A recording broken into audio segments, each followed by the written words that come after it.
2000 সালের ফুচকা।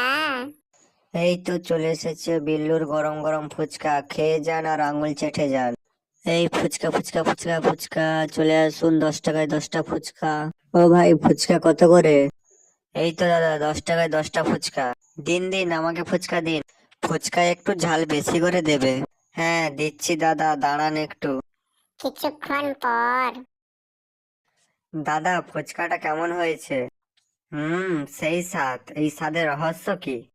পরিষ্কার পরিচ্ছন্ন ভাবে শুদ্ধ মনে বানিয়েছি তো তাই। ও আচ্ছা, ঠিক আছে, এখন আমি যাই। হ্যাঁ দাদা, আসুন, আবার আসবেন কিন্তু।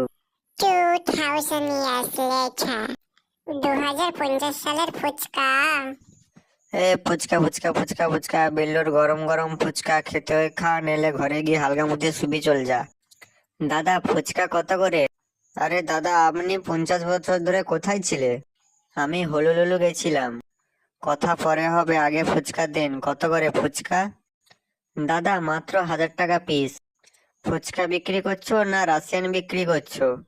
দাদা, 2050 সালে দাঁড়িয়ে এ কথা বলছেন? 1000 টাকা পিস ফুচকা, কিন্তু ফুচকার রহস্যটা কি?